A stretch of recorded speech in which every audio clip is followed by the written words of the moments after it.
Parti socialiste, ça y est, Emmanuel Macron qui tranche, le port du masque va devenir obligatoire dans les lieux publics clos au 1er août. Est-ce que vous saluez cette décision? Oui, je la salue, mais je la salue à une condition malgré tout. La raison pour laquelle aujourd'hui vous avez de moins en moins de Françaises et de Français qui portent le masque, c'est aussi parce que ça a un coût économique qui est colossal pour des familles modestes. Et donc moi je souhaite qu'on aille jusqu'au bout et qu'on cherche justement à faire en sorte que tout le monde le porte. Et pour que tout le monde le porte, il faut qu'il soit gratuit, ne serait-ce que pour les familles les plus modestes. Et pour les autres, à minima, revenir au prix qui était pratiqué avant la crise du Covid-19, qu'il y ait un blocage des prix, qu'on les encadre de manière drastique pour que ce ne soit pas un budget aussi important pour les ménages, ce qui les renvoie finalement à utiliser soit des masques déjà usagés, soit ne plus en mettre, ce qui n'est pas acceptable. Olivier Faure, sur la tonalité générale de cette interview, sur les annonces faites aujourd'hui par Emmanuel Macron, votre réaction?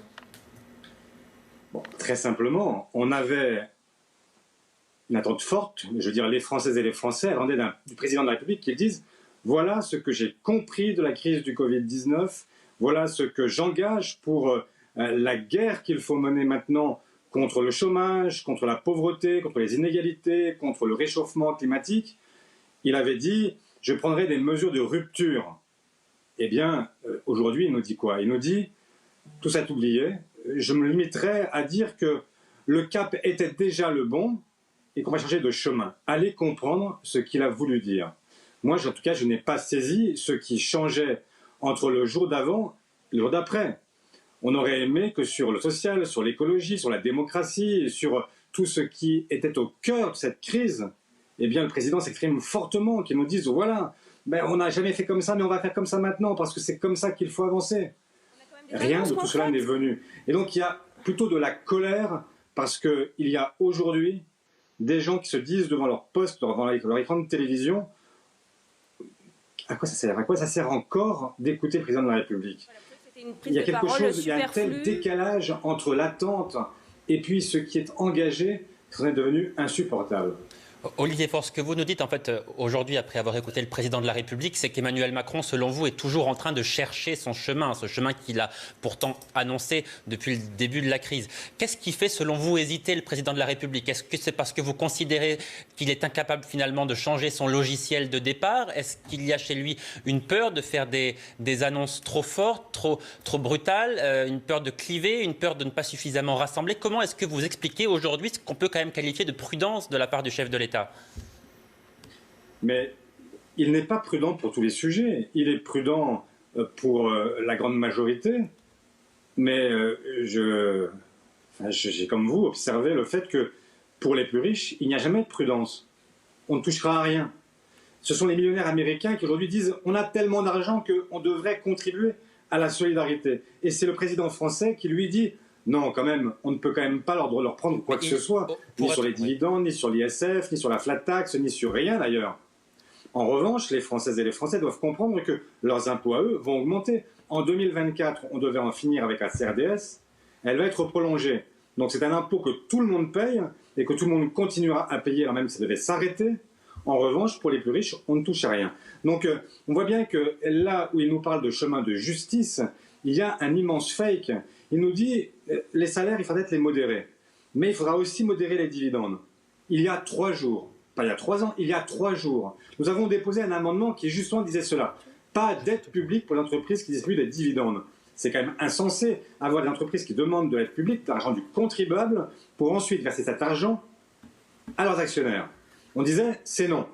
Eh bien, figurez-vous que cet amendement-là a été repoussé par le gouvernement. C'est dire à quel point il y a les mots et puis il y a les actes et ils n'ont rien à voir, aucune commune mesure entre ce qu'on nous annonce et ce qui se passe sur l'environnement. Nous avons déposé une proposition de loi sur ce qu'on a appelé la prime climat.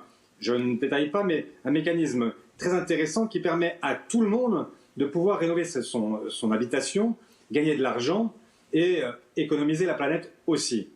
Cette proposition de loi a été discutée, elle a aussi été rejetée par la même majorité. Et donc, vous comprenez qu'il y a chez moi quelque chose qui est de l'ordre plus que du scepticisme, de la colère. Je me dis, il est capable de reprendre les mots qu'on voudrait entendre, mais il n'y a jamais l'action qui va avec.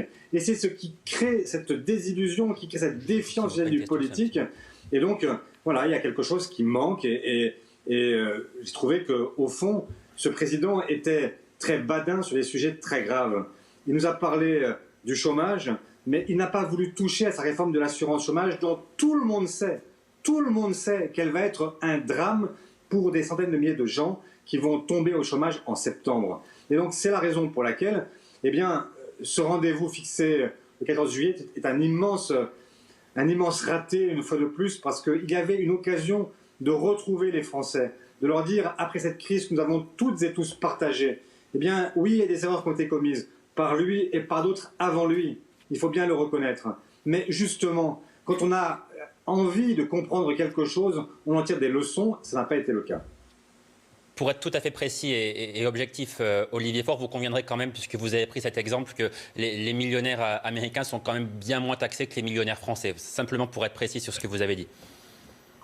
Mais est-ce que vous pensez qu'aujourd'hui, il est normal que quelqu'un qui touche un peu plus que le SMIC soit plus imposé qu'un rentier, proportionnellement? Est-ce que vous trouvez que c'est juste?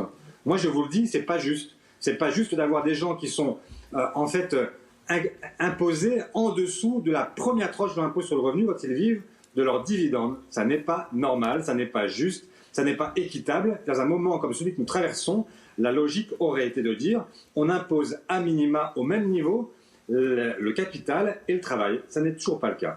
Merci beaucoup Olivier Faure pour cette